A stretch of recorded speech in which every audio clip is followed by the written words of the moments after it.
지난 2015년 4월이었습니다. 봄날의 어느 날 부산의 한 중고차 매매 단지에서 큰 화재가 일어났습니다. 부산 진 소방서를 비롯한 인근 여러 소방서에서 소방관들이 대거 출동했습니다. 상상해 보시는 대로 자동차 수백 대가 이렇게 모여있던 현장이기 때문에 큰 불은 잡혔어도 화재가 끝났다고 말하기는 어려운 상황이었습니다. 잔불까지 다 정리해서 소방을 완료하려면 한 대 한 대 일일이 점검해야 하는 상황이어서 우리 같은 일반인들이 생각하는 것보다 시간이 훨씬 더 오래 걸리는 작업이었습니다. 그래서 소방관들은 중간중간 30kg나 되는 복장과 장비를 잠시 내려두고 그러면서도 또 화재 현장은 떠나지 않으면서 교대로 휴식 시간을 갖는다고 합니다. 그러다가 그 모습을 누군가 사진을 찍은 겁니다. 화재 현장에서 잠시 휴식하는 장면을 시민이 찍어서 올렸는데 엄청난 이슈가 되었습니다. 한번 보여주시겠어요? 혹시 보신 기억 있습니까? 네. 사람들은 이제 어느 사발면을 먹었을까 이런 거에 굉장히 관심이 많기도 했었죠. 반응이 어땠을까요? 여론은 일제히 소방관 처우에 대한 이야기로 퍼져갔습니다. 시민들의 안전과 생사를 위해서 자기 목숨을 걸고 일하는 소방관들인데 한우를 사줘도 못할 판국에 라면이, 그것도 컵라면이 무슨 소리냐 난리가 났습니다. 그러면서 또 언론은 고질적인 구조적 병폐를 지적하기도 합니다. 경찰과 달리 소방관들은 지방직이라 어느 지방 소속이냐에 따라 처우도 지원도 차이가 크다, 그런 겁니다. 그러면서 신랄하게 비판합니다. 돈 몇 푼 때문에 시민의 목숨을 위태롭게 하는 이런 후진적인 행태를 언제까지 계속해야 하느냐 막 들끓었습니다. 그런데 세상의 반응과는 다르게 화재의 인물인 저 소방관을 직접 인터뷰를 해봤습니다. 의도는 수고하셨습니다, 고생하셨습니다, 참 우리 사회가 제대로 처우해드리지 못해도 죄송합니다, 이런 얘기를 하려고 했던 것일 텐데 기자가 이렇게 물었습니다. 정말 수고가 많으십니다. 고생하시는데 라면이 웬 말입니까?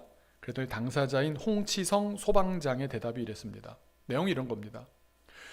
화재 현장에서 복장과 장비의 무게만도 매우 무거운 데다 화재 현장이니 언제 어떻게 불이 번질지 몰라 긴장도 많이 한 상황에 뜨겁다 보니까 또 얼마나 땀을 많이 흘리겠습니까? 또 유독 가스가 있을 수 있으니까 마스크를 벗지도 못하고 사우나가 따로 없던 겁니다. 그래서 소방관들이 중간중간 휴식 시간에 먹을 수 있도록 기호에 따라서 알아서들 먹을 수 있도록 각종 음식들을 많이 가져다 둔답니다. 제가 생각하기에 제 수준에서 생각해 볼 때 빵이며 바나나나 무슨 초콜릿이나 육포 이런 거 이렇게 있지 않았겠습니까? 그런데 모든 소방관들이 압도적으로 꼭 먹는 게 바로 라면이랍니다. 아마 다들 몸으로 지금 느껴지실 겁니다. 그런 상황이면 라면이지라고. 그러니까 직업 특성상, 작업 특성상, 현장 특성상 라면이 맛있는 겁니다. 기자의 질문이 그래서 이렇게 나온 겁니다. 왜 라면을 드셨습니까? 많다고 하셨는데 답이 이렇습니다. 안 드셔본 분들은 모를 정도로 맛이 좋아서 먹었습니다. 맛있어서 먹었을 뿐이랍니다. 마치 대장금의 대사가 떠오릅니다. 홍시 맛이 나서 홍시라고 했을 뿐입니다. 라면이 땡겨서 먹었을 뿐이라는 대답이었습니다. 많은 들끓었던 여론들이 뭔가 좀 이렇게 잘못 짚었다는 생각이 드는 대목이었습니다. 그리고 이 소방관의 딸이 저 사진을 본 겁니다. 그러면서 너네 아빠 아니야? 이렇게 알려진 겁니다. 그때 딸이 집에 온 아빠한테 그러더랍니다. 맛있었어? 그래서 이 아빠가 맛있었는데 그래서 끓여줬답니다. 나중엔 화제의 인물이 되고 저 사진이 워낙 유명해지다 보니까 국민적인 관심이 커진 상황에 저 라면 회사에서 연락이 왔답니다. 우리가 지원하겠습니다. 근데 이렇게 저 같으면 금방 냉큼 받았을 것 같은데 받았을까요? 안 받았답니다. 일시적인 여론을 등에 업고서 자기 좀 편리해지겠다고 받아버리기에는 뭔가 진실되지 못하고 거짓스럽기도 하고 또 전혀 맥락에 맞지 않는 일이라 당연히 거절했다고 합니다. 화재 현장에서 먹는 라면 한 그릇, 땀을 비오듯 쏟아내며 사람을 구조하고 더 큰 피해를 막아낸 뒤에 한숨 돌리며 보람찬 일과 속에 뜨끈하게 먹는 라면 한 그릇의 맛은 저 소방정님의 말처럼 안 드셔본 분들은 모르는 최고의 맛일 겁니다. 화재를 진압하는 현장에 있어 보지 않은 우리가 알 수 없는 정말 최고의 맛 아니겠습니까? 고생한 사람만이, 수고한 사람만이, 과정에 충실했던 사람만이 누리는 맛이기 때문입니다. 사실 인생을 살다 보면 저런 라면 한 그릇 그만한 감동 받는 것도 쉽지 않은 일인 것 같습니다. 저런 감동이 오려면 감동이 무슨 비용으로 값어치로 되는 것이 아니라 내 인생이 진실되고 열심히 달려가다가 누리게 되는 한 모금, 한 술, 한 숨 같은 그런 짧은 순간이기 때문에 일생 잊기 어려운 깊은 맛입니다. 그리고 또 어떻게 보자면 각기 자기 인생에서 맛보는 기쁨과 감동은 다 개인적입니다. 주관적입니다. 내가 갖고 있는 기쁨을 너에게 줄 수 있다? 그럴 수가 없습니다. 저도 자라나면서 교회에서 어떤 목사님께서 내가 갖고 있으니까 너희들 그냥 따라오면 돼 이런 말들을 많이 따라해 봤는데 오지 않더라고요. 자기가 느껴야만 자기 기쁨이 되고 자기 신앙이 되고 자기와 하나님과의 관계가 됩니다. 사실 화재 현장 생각해 보시면 처참합니다. 오랜 동안 공들여 쌓아왔던 재산, 추억, 생명까지도 일순간에 앗아가 버립니다. 허무하고요. 우리가 할 수 있는 일이라고는 아무것도 없어서 무기력합니다. 또 어떻게 생각해 보면 사람들마다 다르겠지만 내 잘못도 아닌데 이런 일을 겪다니 억울할 겁니다. 원망스러울 수도 있을 겁니다.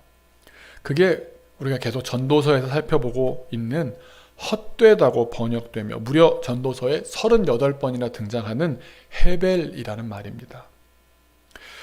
오늘 2장의 말씀 전체를 오늘 보려고 하는데요. 이 말을 하는 사람이 누구냐 하면 마치 박진영 씨의 노랫말처럼 놀 만큼 놀아봤고 즐길 만큼 즐겨봤던 난데 라고 등장하는 전도자입니다. 그런데 그 사람이 그렇게 다 누리고 살아봤던 삶의 결론이 뭐냐? 헛되답니다. 헛되다. 헤벨이다 말합니다. 오늘날의 재벌이나 셀럽들이 돈 걱정 없이 다 누린다고 하면 고대에는 누가 그랬겠습니까? 왕이죠.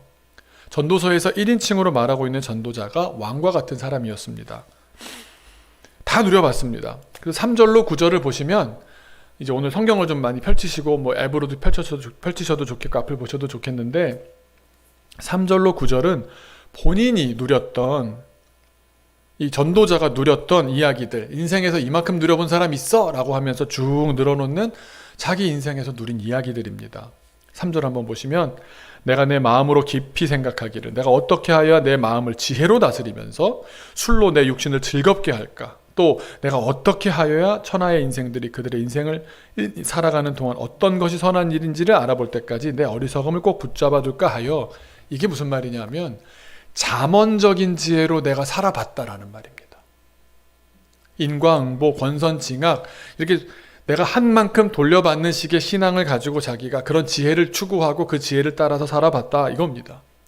그래서 실제로 살아본 겁니다. 4절을 보시면 나의 사업을 크게 하였노라. 내가 나를 위하여 집들을 짓고 포도원을 일구며, 부동산 투자라고 할까요? 요즘으로 하면은. 5절을 보시면 여러 동산과 과원을 만들고 그 가운데에 각종 과목을 심었으며, 뭐 자기를 위해서 뭐 열심히 일을 다해서 산 겁니다.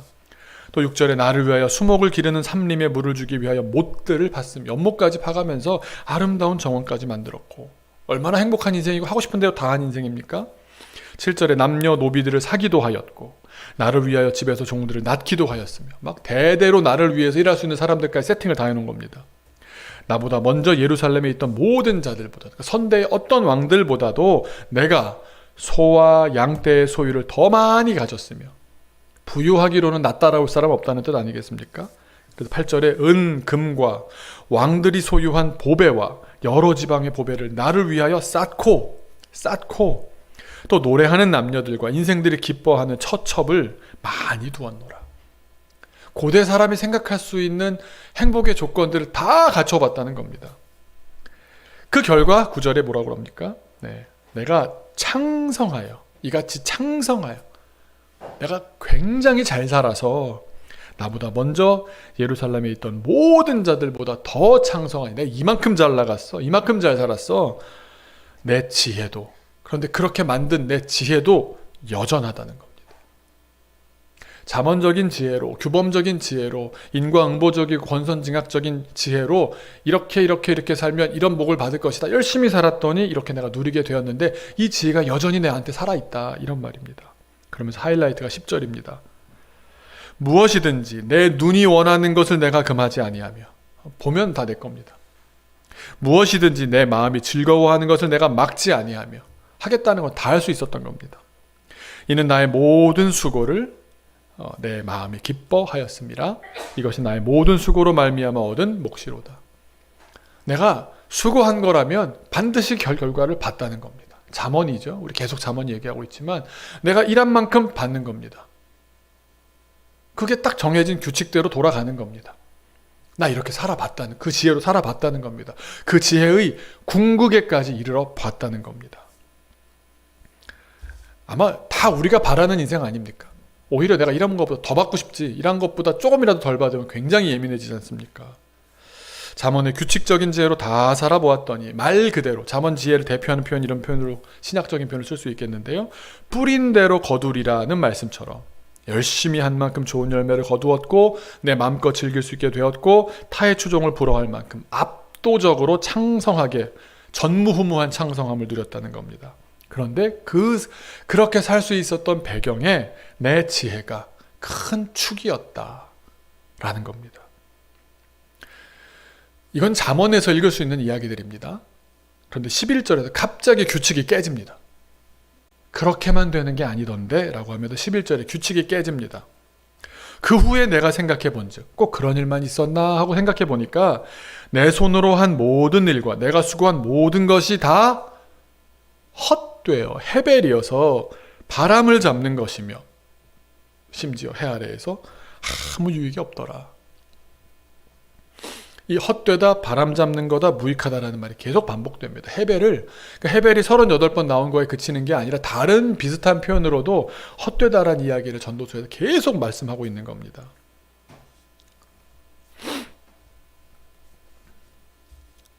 그러면서 12절부터 이 뜻을 왜 그런지를 설명하면서 하나하나 풀어줍니다. 12절을 보시면 내가 돌이켜 지혜와 망령됨과 어리석음을 보았나니, 아니 잠언적인 지혜로 살았는데 그렇게 틀대로 패턴대로 이렇게 하면 저렇게 된다라는 그런 인과응보적으로 다 되어야만 하는데 망령됨과 어리석음이 끼어들어 있다는 겁니다.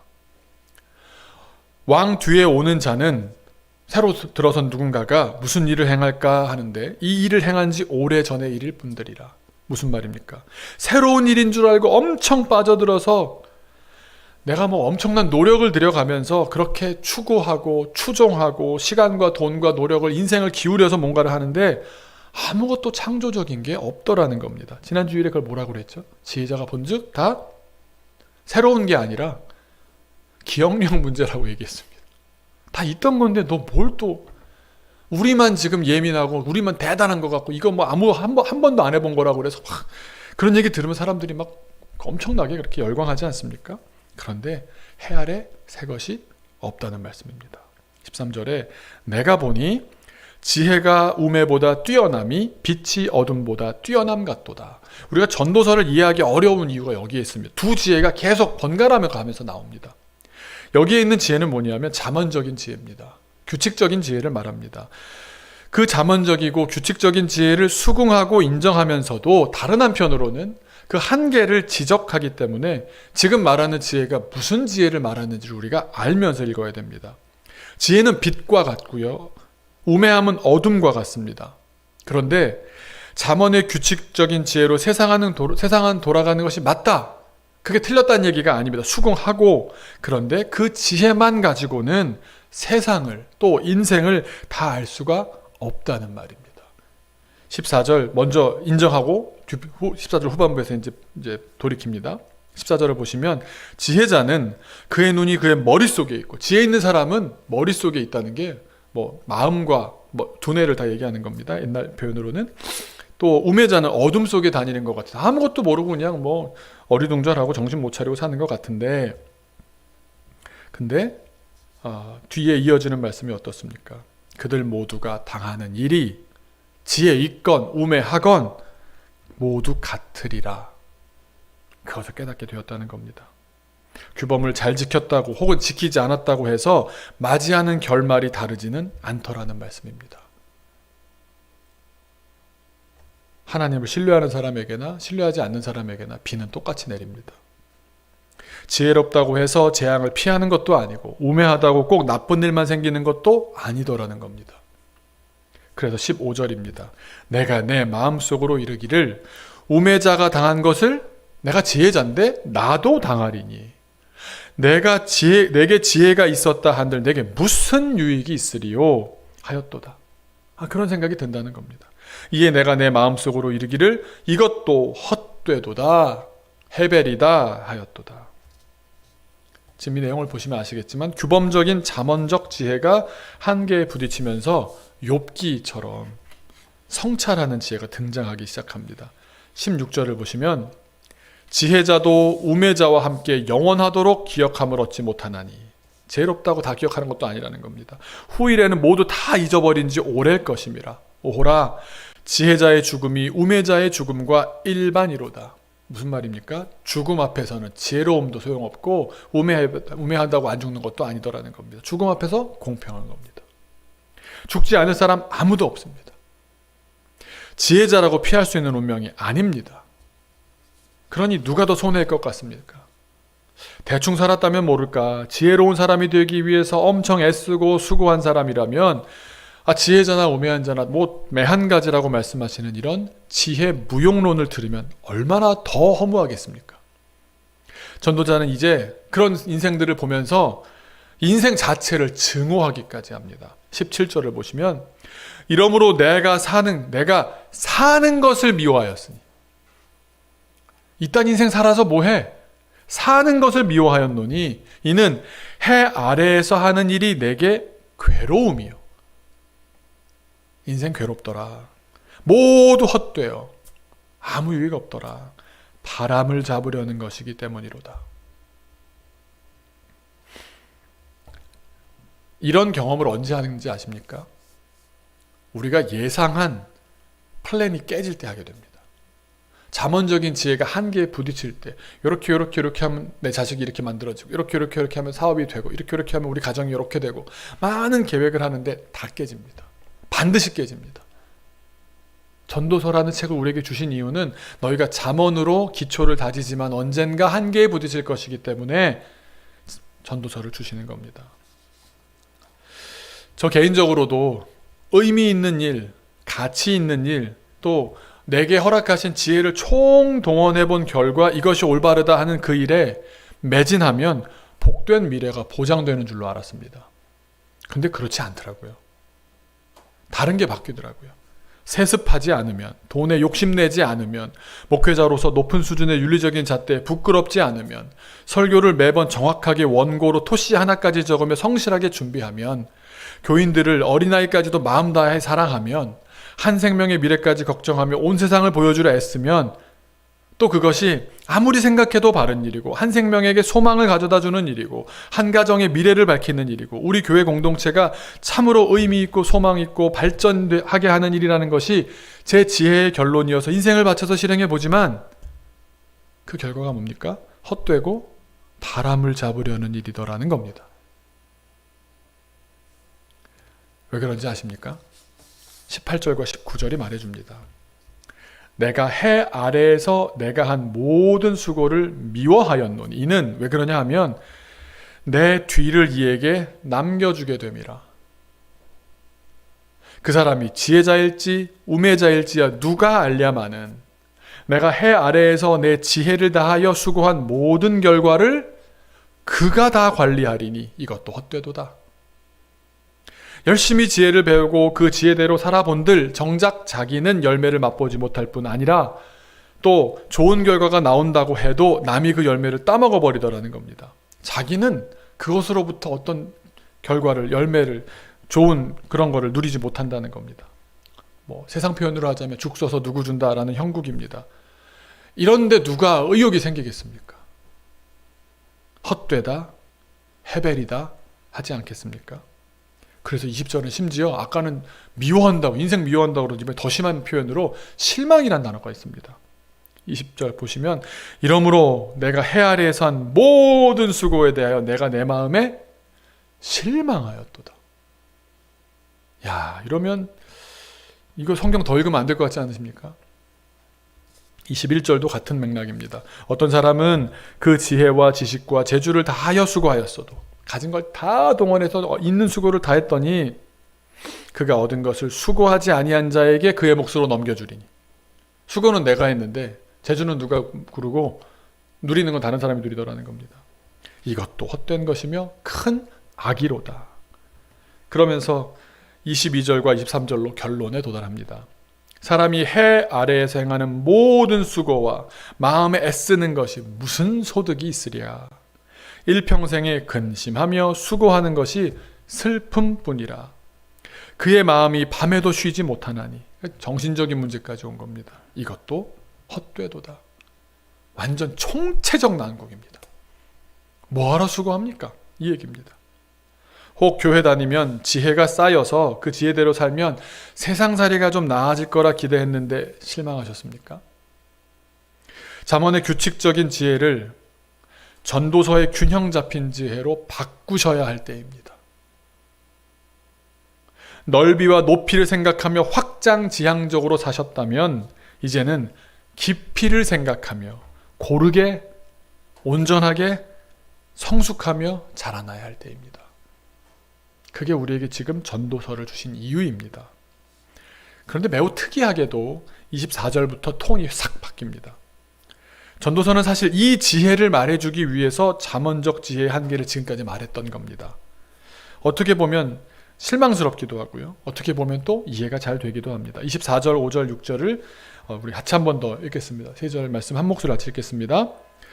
사람이 먹고 마시며 수고하는 것보다 그의 마음을 더 기쁘게 하는 것은 없나니 내가 이것도 본즉 하나님의 손에서 나오는 것이로다. 아, 먹고 즐기는 일을 누가 나보다 더 해보았으랴. 하나님은 그가 기뻐하시는 자에게는 지혜와 지식과 희락을 주시나 죄인에게는 노고를 주시고 그가 모아 쌓게 하사 하나님을 기뻐하는 자에게 그가 주게 하시지만 이것도 헛되어 바람을 잡는 것이로다. 26절부터 먼저 보시면 잠언과 전도서의 경계가 나뉘어지는 대목입니다. 하나님께서는 인정하는 자들에게 잠언적인 지혜를 허락하십니다. 그걸로 처음에 살게 하십니다. 그런데 그 지혜는 헛됨에 반드시 부딪힌다라는 겁니다. 잠언의 지혜는 하나님께서 주시지만 그의 인생은 최종적으로 결과적으로 헤벨이고 한숨이고 안개와 같고 헛될 수 있다고 말씀하십니다. 우리는 우리네 인생에서 열심을 다해 지혜를 구하고 그 받은 지혜를 총동원해서 살아야 합니다. 그런데 그 결과가 그럼에도 불구하고 허무할 수 있다는 겁니다. 그리고 그것이 하등 이상할 것이 아니니 받아들이라고 잔인하게 말씀하십니다. 이것이 사실은 해 아래 살아가는 동안에 우리 인생들이 겪어야 할 한계입니다. 그걸 받아들여야 된다는 겁니다. 아마 이런 질문을 하실 때가 되지 않았나 싶습니다. 왜 성경 안에서 이렇게 다르게 말씀하십니까? 왜 잠언은 따로 있고 전도서는 따로 있습니까? 지혜가 뭐 이러기도 하고 저러기도 하고 뭐 두 가지 얼굴을 가진 것 아닙니까? 이쪽에 전문 연구를 하신 그 목사님 교수님께서 이렇게 표현하더라고요. 수국 같은 걸로 생각하십시오. 멀리서 보면 수국은 한 그루에 꽂히잖아요. 가까이 가보면 이 큰 원을 만드는 안엔 다양한 꽃들이 있습니다. 하지만 하나의 아름다움을 뽐냅니다. 저는 이렇게 표현할 수 있을 것 같습니다. BTS에는 RM만 있어서는 안 되고요. 정국이도 있어야 되고 B도 있어야 됩니다. 한 사람 한 사람 아름답지만 함께 해서 만들어내는 아름다움이 큰 아름다움이 되는 겁니다. 다른 것, 각기 있는 것 같지만 큰 하나님의 지혜를 보여주기 위한 하나님의 세팅입니다. 하나님의 오묘하고도 깊은 지혜입니다. 그런데 신기하게도 하나를 어떻게 만들어내느냐. 잠언의 지혜도 전도서의 지혜도 욥기의 지혜도 공통적으로 말하는 사실이 있습니다. 그것은 무엇이냐? 하나님의 주권입니다. 주권. 잠언의 관점은 이렇습니다. 하나님께서 이 세상을 계획하신 그 시스템이 완벽합니다. 그 창조에 설계하신 지혜를 우리가 배워야 합니다. 지혜를 쌓아야 합니다. 배울수록 쌓아갈수록 더 많이 알게 됩니다. 그럴 때마다 야, 하나님은 정말 놀라우신 하나님이시구나. Awesome God. 경탄할 수밖에 없는, 와우라고 말할 수밖에 없는 Awesome God. 하나님께서 이 땅의 주인 되신 우리가 깨닫게 되고 알게 되고 그럼으로써 하나님의 주권을 인정하게 됩니다. 야, 이런 지혜로우신 하나님이 우리 하나님이야. 나도 이 하나님의 지혜를 받기 위해서 노력해야지. 이게 자만적인 태도입니다. 일반적인 우리 삶의 태도입니다. 그리고 그렇게 하나님을 알아가면 알아갈수록 우리는 하나님을 더 믿게 됩니다. 그런데 그렇게 쌓아올린 우리의 믿음, 우리의 지혜, 하나님에 대한 알, 지식을 다시금 헛되게 만드시는 이유는 무엇이겠습니까? 하나님은 그 정도의 하나님이 아니시기 때문입니다. 우리가 계산할 수도 예측할 수도 없는 정말 크신 하나님이시기 때문입니다. 그래서 주님을 아는 것으로는 주님을 다 파악하기가, 주님과 다 연결되기가 어려운 때가 찾아옵니다. 내가 아는 하나님은 이렇게 하시는 분이 아닌데, 내가 작아지고 하나님이 모를 것 같아, 하나님을 도무지 모르겠다는 지점이 찾아옵니다. 그래서 하나님을 우리가 아는데 한계가 생길 때는 어떻게 해야 됩니까? 믿는 겁니다. 하나님은 믿음의 대상이지 하나님은 알고자 하는 대상이 아닙니다. 알아가야 하지만 다 알아갈 수 없다는 사실을 받아들여야 합니다. 결국 우리가 하나님을 믿는 이유는 알기 때문에 믿기 시작했지만 모르기 때문에 깊이 믿는 겁니다. 내가 다 아는 하나님이시기에 우리가 믿을 수 있습니까? 그렇게 믿게 됩니다. 하나님이 내가 이렇게 기도했는데 이렇게 응답해 주셨어. 어떻게 나보다 더 앞서가셔서 일을 이루셨어. 그런 기쁨으로 살 수 있습니다. 그렇게 처음 신앙을 갖게 됩니다. 내가 오래 기도했더니 누구를 전도하셨고 누구를 믿게 하셨고 누구에게 이런 은혜를 주셨고, 그 정도 수준에 사는 사람 반드시 한계를 부딪히게 된다는 겁니다.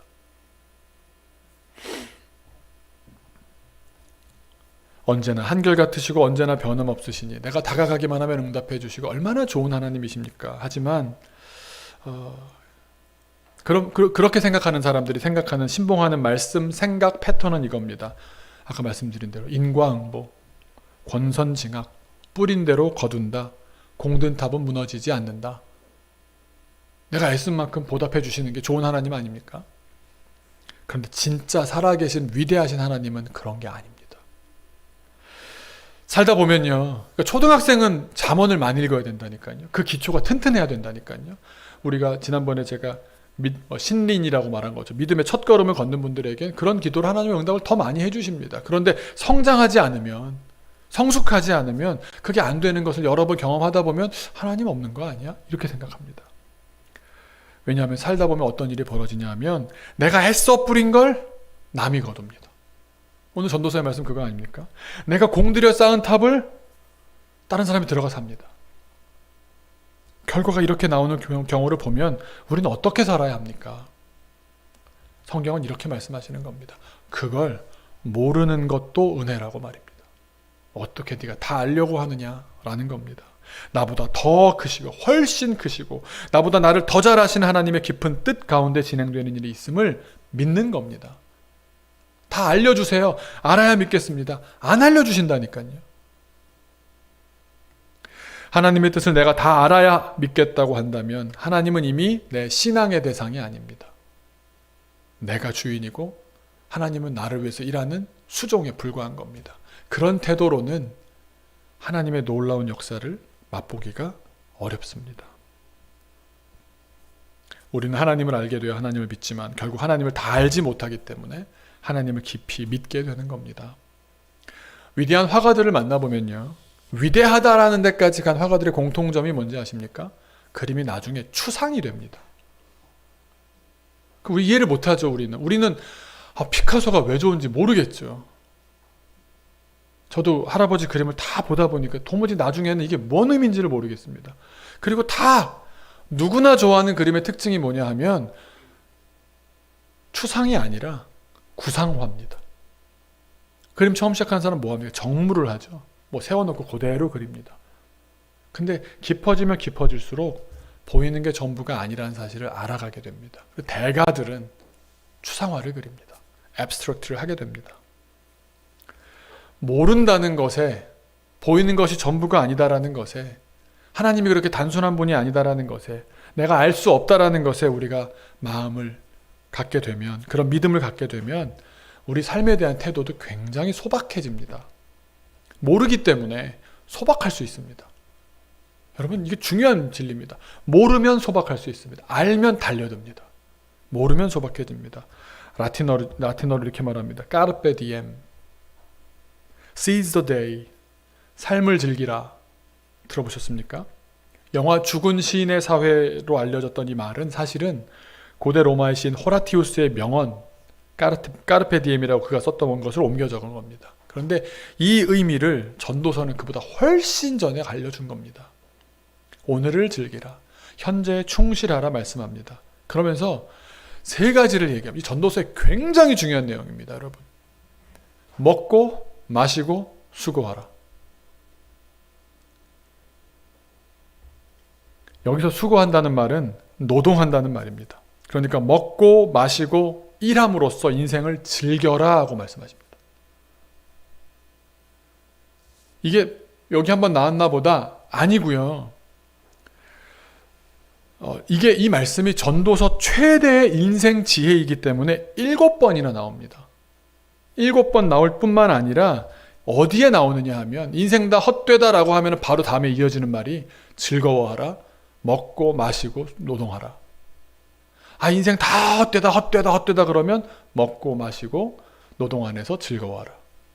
먹으면서 즐거워하고 마시면서 즐거워하고 너에게 주어진 일들을 감당하면서 즐거워하라. 한번, 이건 우리에게 위로가 되는 말씀이니까 한번 읽어보려고 합니다. 3장 13절 한번 읽어볼까요? 같이 한번 읽어보겠습니다. 시작. 사람마다 먹고 마시는 것과 수고함으로 낙을 누리는 그것이 하나님의 선물인 줄도 또한 알았도다. 우리 3장 22절 전반부만 보겠습니다.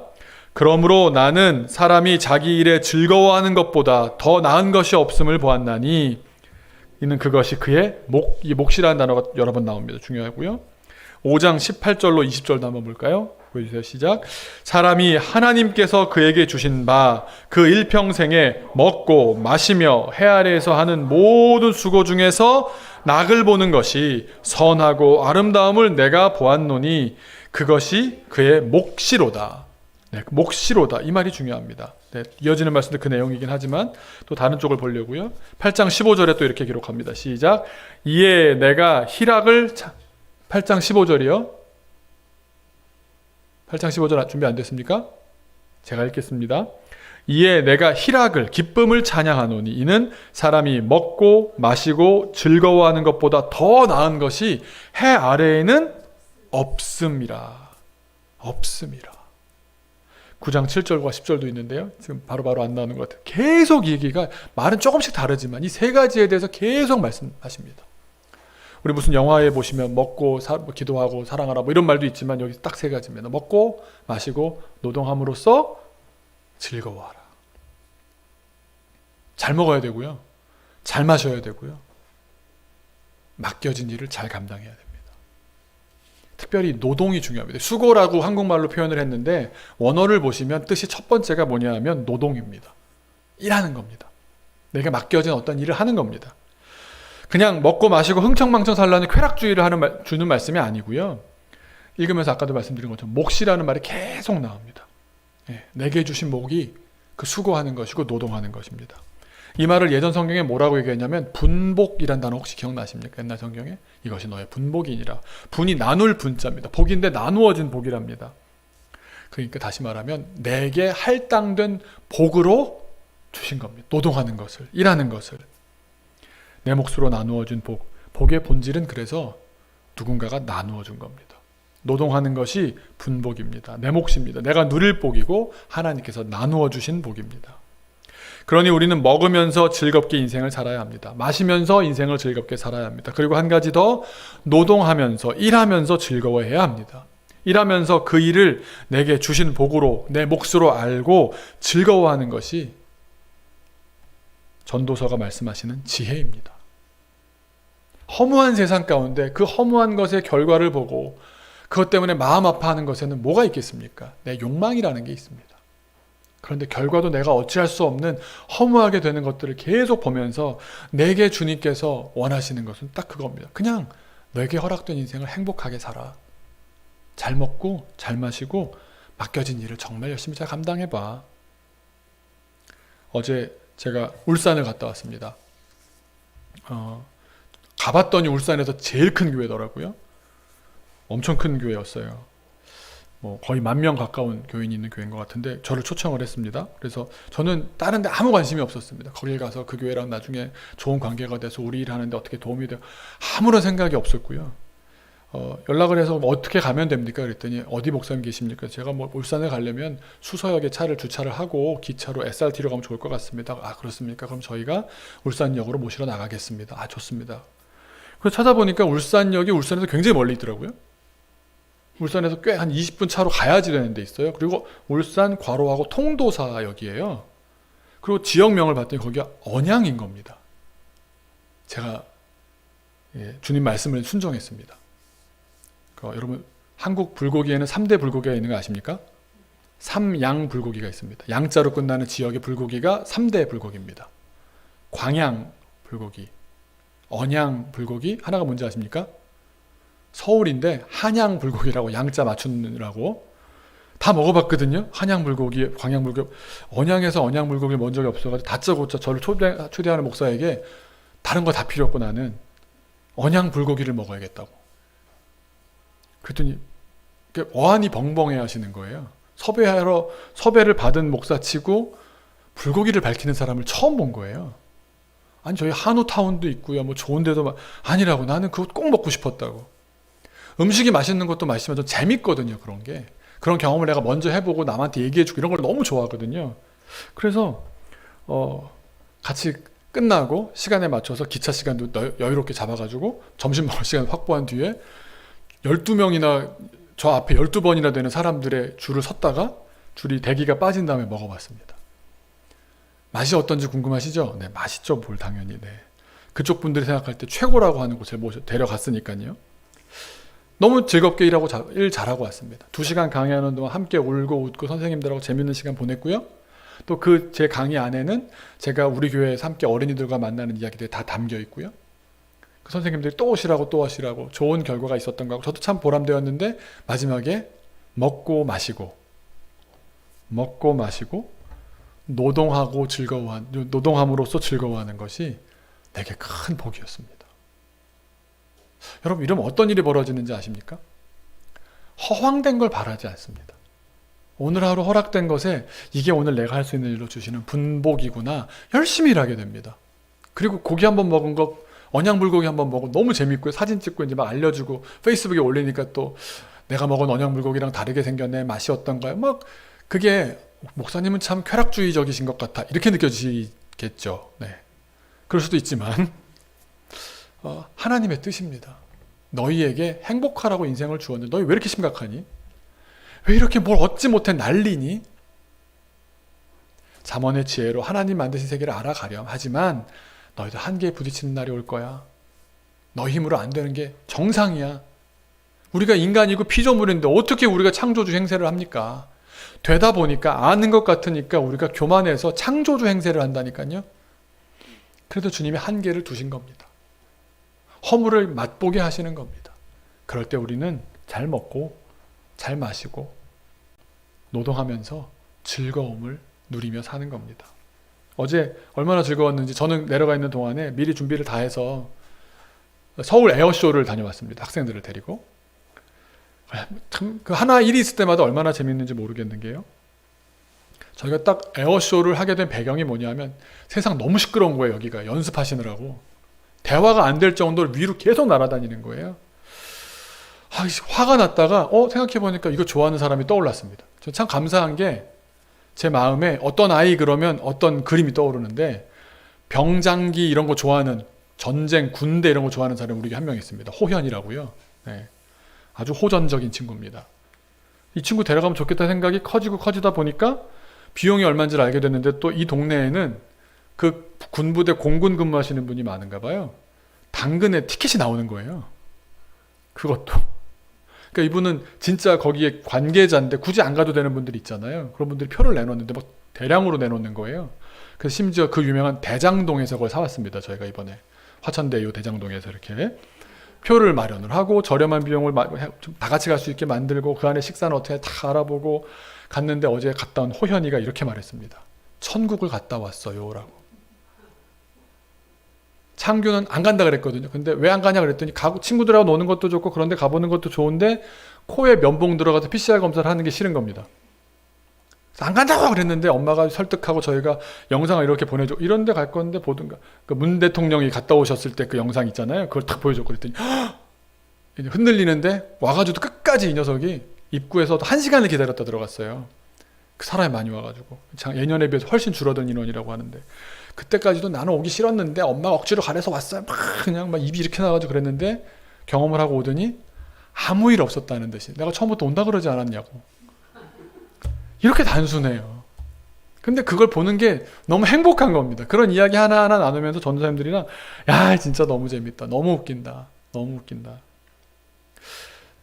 즐겁게 일합니다.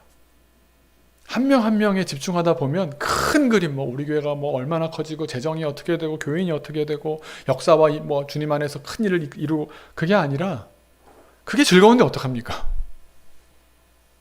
그래서 어제 맛있는 거 제가 저녁에 또 하는데 이제는 제가 아까 혹시 정집사님 보신 것 같은데 이제는 제가 요리를 할 때마다 이제 셰프복을 입기로 했습니다. 살도 빠져가지고 이제 기성복이 맞기 시작하면서 제가 리용에다가 하나 내놓으라 그래가지고 받았습니다. 그래서 탁 입고 하는데 애들도 막 사진 찍고 뭐 하는 것 같다고 셰프님이라 그러고 그게 재밌습니다. 저는 즐겁습니다. 행복합니다. 그러면서 마음의 소원이 왜 없습니까? 있죠. 제가 소연이를 놓고 계속 기도하는 대목이 있습니다. 제가 전혀 모르겠습니다. 방법을 전혀 모르겠습니다. 제가 뭐 꽤나 어린이 사역 안다고도 말하는 사람이지만 전혀 모르겠는 세계가 소연이의 미래입니다. 제가 아는 지식을 총동원해서 자문적인 지식, 아이의 성장에 대한 제 노하우, 경험 다 동원했을 때 소연이한테 반드시 필요한 의학적인 부분이 있을 거예요. 그거 제가 모르죠. 그건 진짜 제가 못나서 모르는 거고요. 의학을 모르니까. 근데 할아버지 할머니와 이 아이가 3명이 갖게 된 이 공동체가 있어서 얘가 그래도 버티고 사는 것 아닙니까? 그런데 할아버지는 전화를 이렇게 하면 멀리서 목소리가 들리거든요. 근데 계속 더 안 좋아지시는 것 같아요. 얼굴도 이렇게 뵈면 갈수록 안 좋아지세요. 할머니보다 10몇 살 더 높으시더라고요, 연세가. 할아버지 맨날 하시면 내가 먼저 갈 텐데, 내가 먼저 갈 텐데. 그게 제일 걱정이에요. 그러십니다. 할머니가 어떻게든 붙들고 하시려고 하고 지금도 일을 하시고 하지만 그게 뭐 소연이가 뭐 18살까지 될 때까지 버티는 게 목표시랍니다. 그만큼 마음이 약해져 계시는데 하나님 왜 우리한테 이 아이를 맡기셨습니까? 아니 제가 무슨 뭐 의학적인 지식도 없고 할 줄 아는 것도 없고 그냥 사랑하는 것밖에 못하는데도 왜 저한테 전혀 모르겠습니다. 그래서 이런 기도를 합니다. 하나님 방법도 모르겠고 모두 아무것도 모르겠는데 소연이에게 좋은 공동체 되게 해주세요가 제 기도 제목입니다. 처음부터 지금까지도. 한 아이가 자라는 데는 좋은 공동체가 반드시 필요하다는 건 제 자문적인 지혜거든요. 제 경험과 성경과 다 동원했을 때 한 생명이 똑바로 자라기 위해서는 반드시 공동체가 필요합니다. 가족이 기본인데 가족이 무너졌는데 엄마 아빠가 없는데 할머니 할아버지를 응급처방을 하나님께서 해주셨는데 할머니 할아버지가 데려온 것도 아닌 다른 집사님이 데려와서 우리 교회를 데려왔는데 얘는 여기다 전화할 때마다 이제 학교를 다시 가게 되니까 9시에 자야 되기 때문에 목바지에 못 가게 됐다고 신고 전화까지 다 하는 친구입니다. 이런 좋은 마음도 주셨는데 얘 어떻게 하나님 살리죠? 전 모르겠습니다. 저는 전혀 모르겠습니다. 그러니까 모르니까 어떤 유익이 있는지 아십니까? 그냥 지금 한 번 만날 수 있을 때 최선을 다합니다. 함께 즐거워하는 일에 최선을 다합니다. 제가 아는 게 정상이 아니지 않습니까? 제가 무슨 뭐 능력자라서 막 뭐 고치고 뭐 돈이 많아서 어느 병원에 유명한 병원을 제가 다 알아 착착착 고치고 그렇게 되지 못하는 세상이 반드시 있는 겁니다. 그럴 때 우리는 겸손할 수 있고요. 지금 허락된 것 먹고 마시고 잠시 즐거운 그런 것 안에서 위로를 받으며 하나님께 의탁할 수 있는 겁니다. 그렇게 한 사람 한 사람 생각하다 보면은 머릿속이 가득 찹니다. 큰 교회입니다, 우리는. 그래서 오늘도 즐겁게 일할 수 있습니다. 여러분, 즐겁지 않은 거는 여러분의 선택입니다. 즐거워하지 않을 이유가 전혀 없습니다. 자문적으로 살아본 게 깨졌는데요? 허무한데요? 이건 아니지 않습니까, 하나님? 그건 자기가 성숙하지 못해서 그렇습니다. 우리 전도서까지 이렇게 알아가고 있는데도 여전히 나는 불행할 것을 선택한다면, 즐거워하지 않을 것을 선택한다면 그건 자기 선택입니다. 내가 불안을 선택한다니까요. 더 걱정하려고 막 애를 쓰는 것 같은 인생들입니다. 그렇지 않다는 겁니다. 지금 함께 있는 사람과 행복을 시작하셔야 됩니다. 함께 먹는 순간부터 내가 마음을 다해 즐거운 마음으로 임하셔야 됩니다. 제가 꽤나 유명한 분들 만나보는 자리들이 가끔 있습니다. 그러면 공통적으로 발견하는 그겁니다. 특히 서양 분들은 더더군다나 그런데 스몰 토크에 능하십니다. 스몰 토크. 그러니까 막 정치가 어떻고 종교가 어떻고 이런 거 얘기하는 사람은 한국 사람이고요. 서양 분들 이렇게 만나서 얘기해 보면은 뭐 나 요거를 여기다가 찍어 먹었는데 맛있어 이런 거에 뭐 목숨 걸고 얘기해요. 그거 하나 즐거워서 맛있다 막 이러고. 네. 스몰 토크의 강자가 전도서적인 지혜를 가진 사람입니다. 아까 정종성 집사님이 예배 전에 저에게 이렇게 아쉬움을 표시하셨습니다. 짜파게티를 못 먹었다고. 네, 사실 남겨놨습니다. 10개를. 예배 끝나고도 제가 요리를 할 거기 때문에 제 셰프복을 갈아입고 와서 짜파게티를 만들 겁니다. 만드셔도 괜찮은데 저는 만들기로 마음이 준비가 되어 있는 상태입니다. 그냥 이 작은 것, 교회에서 먹는 거 아무것도 아니지 않습니까? 김밥 한 줄 먹으면 그게 뭐가 좋습니까? 그런데 그렇게 먹고 마시고 우리에게 허락된 일들 열심히 하는 것. 그래서 초등학생들한테 맨날 수학은 갖고 오라고 그러고요. 수학은 해놓으라고 그럽니다. 자기 몫은 해야 되거든요. 그걸 통해서 하나님 은혜 주시거든요. 그게 성경입니다. 여러분, 잠언의 지혜로 한계에 오신 분들이 많은 줄로 제가 압니다. 코로나를 누가 예상을 했겠습니까? 2년 동안의 이런 고독을, 거리두기를, 세상의 변화를 누가 예상했겠습니까? 정말 허무하고요. 지금까지 쌓아올린 게 아무 의미도 없는 것 같고 뭐 이걸로 대체한다 저걸로 대체한다 하지만 학생들은 학생들대로 어른들은 어른들대로 다 허무한 시대를 보내고 있습니다. 하지만 전도서는 우리에게 말씀해 주십니다. 함께 먹을 수 있는 지금 그 사람과 즐겁게 막 식사하십시오.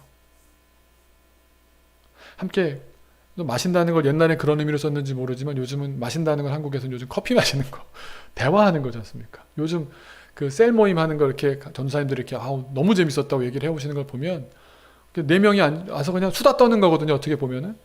근데 그 안에 하나님을 발견하려고 애쓰고 그 대화 가운데 위로받기도 하고 그 대화가 어쩌면 전도서적인 지혜를 주시는 자리가 아닌가. 뭐 진짜 같이 차를 마시지는 못하지만 또 언젠가 꼭 오프라인에서 만나 차 마시려고 막 그러시는 마음은 함께 있음이 작은 모임들이 작은 하나하나가 얼마나 큰 위로가 된다라는 것 느끼게 하지 않습니까? 그리고 그 시간은 모든 일들이 끝난 후에 시간을 맞춰서 만나는 거니까 일한 다음에 소방관이 모든 노력을 기울인 끝에 먹는 한 사발의 라면처럼 얼마나 만나겠습니까? 여러분, 대단한 것을 꿈꾸며 사는 것 글쎄요, 그럴 때가 있는 것 같습니다. 한국교회가 막 성장해야 되고 또 우리 가정이 뭐 무에서 유로 올라와야 되고 그럴 때가 있을 겁니다. 신앙을 처음 시작했고 그럴 때가 있습니다. 하지만 지금 공통적으로 우리 모든 사람들에게 위기가 찾아왔습니다. 이럴 땐 우리가 작은 것부터 소박한 것부터 아까 3번째 찬양인가요? 제가 이런 가사가 있나 싶어서 깜짝 놀랐습니다. 너무 딱 맞는 찬양 가사를 해서 아마 전도서인데 왜 이렇게 기쁜 찬양만 하는지 불편하셨을 분이 있을지 모르겠는데 전도서가 의외로 이런 쾌락적인 느낌의 이야기를 해주십니다. 그것이 우리에게 주신 하나님의 뜻입니다. 라면 한 그릇으로도 행복할 수 있습니다. 우리의 삶을 진지하게 살아가는 자들에게 하나님은 작은 것을 통해서 큰 기쁨 허락하시는 줄로 믿습니다. 우리 하나님이 주신 인생을 즐겁게 살아가는 저 여러분 되시기를 주님의 이름으로 축원합니다. 기도하겠습니다. 하나님, 어떨 때 보면 우리가 해 아래에서 행하는 모든 수고와 마음에 애쓰는 것, 그게 무슨 소득이 있을까? 무슨 소용이 있을까? 무슨 유익이 있을까? 실망하게 되고 또 그런 인생을 저주하고 미워하고 증오할 때도 있습니다. 하지만 주님, 생각해보면 이때도 하나님의 뜻 가운데 있는 줄로 믿습니다. 허무한 인생으로 우리를 마치게 하시는 것이 아니라 그 가운데 우리를 향한 하나님의 뜻이 있는 줄로 믿습니다. 내가 하나님을 다 알아서 하나님을 신뢰하는 것이 아니라 하나님을 모르는 가운데서 하나님 주실 것을, 하나님이 나를 인도하고 계심을, 나와 동행하심을 의지할 수 있는 참 성숙되고 깊은 신앙의 주인들 되게 하여 주옵소서. 주님, 코로나가 이제 끝나가고 있다고 해서 예전으로 그냥 돌아가면 되겠다라고 한다면 이 시간들이 정말 무의미해지는 것 아니겠습니까? 주님과 깊어질 수 있는 이 시간들을 우리가 깊이 정말 진지하게 내게 허락된 작은 관계들, 작은 대화들부터 소중하게 감당하면서 다시 없을 이 기회를 전도서의 지혜를 쌓는 기회로 삼아가게 하여 주옵소서. 감사드리며 예수님의 이름으로 기도하옵나이다.